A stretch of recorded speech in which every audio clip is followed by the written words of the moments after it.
নবী দো জাহাঁ সরকারে কৌন মাকা সাল্লাল্লাহু তাআলা আলাইহি ওয়াসাল্লাম ফেসে যাচ্ছিলেন, হেঁটে যাচ্ছিলেন এক পথ দিয়ে। পথের পাশ ধারে আপনার কিনা ওই রাস্তার ধারে একটা কূপ ছিল। ওই কূপে এক মুসলমান মহিলা জল আনতে গিয়েছিল। ওই মুহূর্তে আসলে কূপটা ছিল গিয়ে এক ইহুদির কূপ। যখনই মুসলমান মহিলা ওই কূপে জল আনতে গিয়েছে, ওই সমতে বেরাদার মুসলমান ইহুদির নজরে পড়ে গেছে। এ মায়ে শুনুন, যখন ওই মহিলা আপনার কিনা মুসলিম মহিলা জল আনতে গিয়েছিল, ইহুদির নজর পড়ে গিয়েছে। ইহুদি দৌড়ে এসেছে, এসে ওই মুসলমান মহিলার ঘাড় ধাক্কা দিয়ে জমিনে ফেলে দিয়েছে এবং জল আপনার কিনা মাটিতে ফেলে দিয়েছে।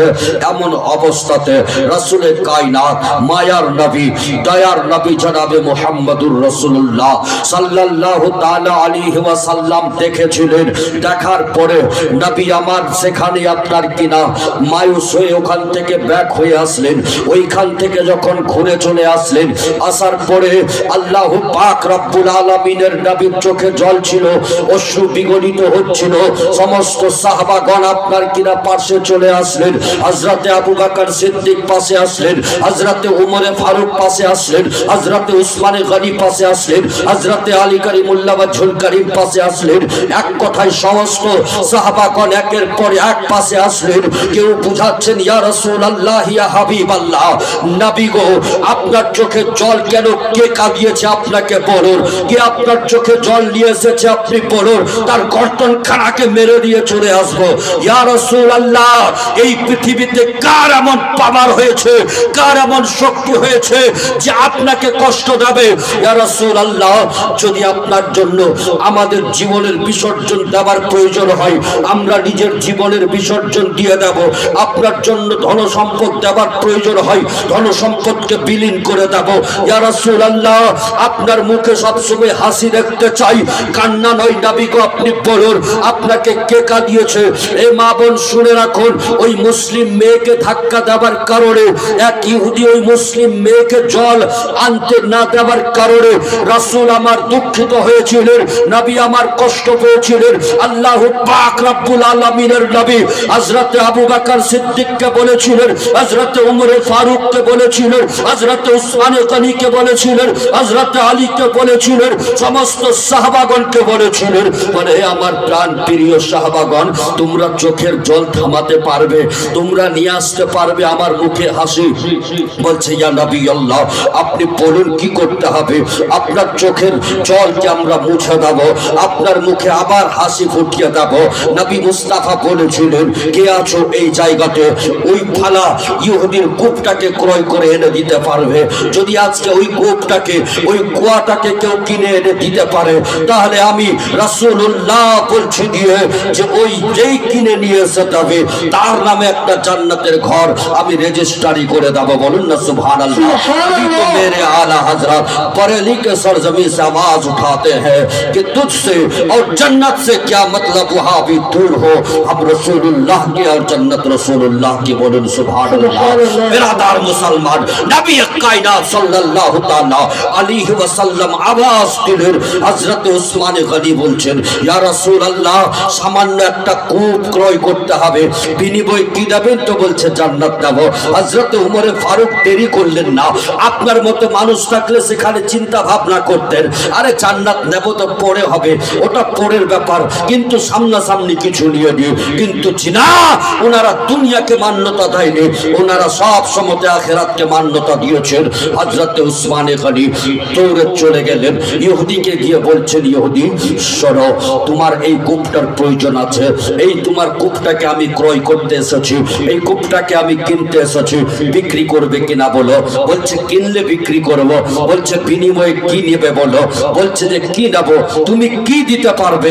হযরত উসমানে গনি বলেছিলেন যে আমি তো তোমাকে একটাই অফার দেব, যেটা রাসূলুল্লাহ আমাকে দিয়ে রেখেছেন, তুমি কূপটা মুসলমানদের জন্য হওয়ালা করে দাও, এটাকে তুমি সাদকা করে দাও, আর বিনিময়ে তুমি জান্নাত নিয়ে নাও। জান্নাত নিয়ে নাও। কিন্তু ইহুদি ছিল, কখন রাসূলুল্লাহর ভাষা বুঝবেন? বেরাদার মুসলমান, ইহুদি বলছে না না, আমি বিক্রি করতে পাই, এইভাবে বিক্রি করব না। কবে মারা যাব, কবে নসিবে জান্নাত জুটবে কি জুটবে না, আমি ওইভাবে বাকিতে সওদা করব না। যদি করতে হয় নকদানকদি করব। বলে কি নেবে বলো? বলছে মদিনার সরজমিনে অমুক জায়গাতে তোমার যেইভাবে একটা খেজুর বাগান আছে, ওখান থেকে কিছু খেজুর গাছ দিলেই চলবে। হযরত উসমান গনি বললেন ঠিক আছে, ওখান থেকে তুমি 10টা খেজুরের গাছ নিয়ে দাও, বিনিময়ে কূপটাকে আমাদেরকে দিয়ে দাও।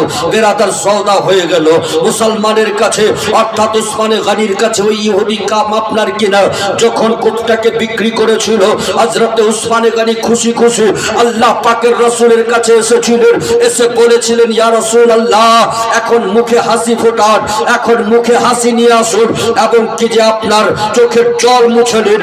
ওই কূপটাকে ক্রয় করে নিয়ে এসেছি ইয়া রাসূলুল্লাহ, ইয়া হাবিবাল্লাহ। আজকের পর থেকে কোনো আপনার কিনা গায়ের মুসলিমদেরকে এই কূপ থেকে জল তুলতে দেব না, এখান থেকে জল তুলে খেতে দেব না। নবী মুস্তাফা বলেছিলেন আমি হচ্ছে রাহমাতাল লিল আলামিন, আমি হচ্ছে সারা জগতের জন্য রহমত স্বরূপ। অতএব আমি কারোর সাথে না ইনসাফি করতে পারি না, আমি ইনসাফের শিক্ষা এখানে দিতে এসেছি। এক কথাই শুনে রাখো দিয়ে আল্লাহ পাক রব্বুল আলামিনের নবী বলেছিলেন এই উসমান, ওরা মুসলমানদের সাথে না ইনসাফি করেছে, করুক, কিন্তু এখন আমাদের কূপ, আর ওদেরকেও বলে দাও, আমাদের লোকদেরকেও বলে দাও, এই কূপ থেকে কাফির হোক, বেদিন হোক, মুশরিক হোক, মুসলিম হোক, সবাই সমানভাবে পানি তুলে তুলে ব্যবহার করবে। বলুন সুবহানাল্লাহ।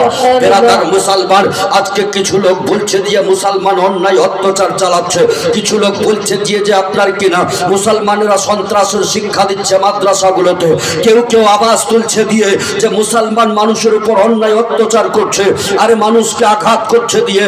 বেকুফ, যে রাসূলুল্লাহ সাল্লাল্লাহু তাআলা আলাইহি ওয়াসাল্লাম কাফিরদের না ইনসাফি করার পরেও যেই কাফিরদেরকে ইনসাফ দেখিয়ে গেলেন, আজকে যেই কাফিরদের জন্য রাসূলুল্লাহ পানি পর্যন্ত বন্ধ করলেন না এবং বন্ধ করার হুকুম দিলেন না, সেই রাসূলের সেনাবাহিনী, সেই রাসূলের চাহিদা, সেই রাসূলের মান্যওয়ালারা কি করে সন্ত্রাসের শিক্ষা দিতে পারে? বেরাদার মুসলমান, সন্ত্রাস আমরা না। আজকে যদি পশ্চিম বাংলার বিভিন্ন কোণার খবরগুলোকে আপনি নিয়ে থাকেন বা দেখে থাকেন, সোশ্যাল মিডিয়ায় এই গোটা কয়েকদিন ধরে যা আপনার কিনা প্রসার এবং প্রচার হচ্ছে, আজকে যদি গাজার প্যাকেট নিয়ে ধরা পড়ছে, তাহলে সেখানে অন্য কেউ ধরা পড়ছে, আমাদের মুসলিম ছেলে মেয়ের নাম থাকে না। আজকে কিছুদিন আগে আমি দেখলাম দিয়ে সোশ্যাল মিডিয়াতে আপনার কিনা কেউ যদি গোলা বারুদ নিয়ে ধরা পড়েছে বর্ডার সংলগ্নে, তো সেখানে আপনার কিনা মুহাম্মদ এবং কি বলছে যে আহমদ নামের ছিল না, বরং সেখানে আপনার কিনা ওই জায়গাতেও লক্ষ্য করা হয়েছে যে কোন দাস এবং প্রদীপ ছিল। এই বিশ্ব মুসলমান শুনে রাখুন, আজ যদি গরু পাচার করতে গিয়ে বর্তমানে ধরা পড়ছে, তাহলে দেখে নেবেন যে আপনার কিনা ওই জায়গাতে কোনো আহমদ মুহাম্মদের নাম নেই, বরং সেখানেও ওদেরই নাম উঠে আসছে। তার মানে বোঝা গেল যে যদি সন্ত্রাসের কাজ করে থাকে মুসলিম নয়। হ্যাঁ।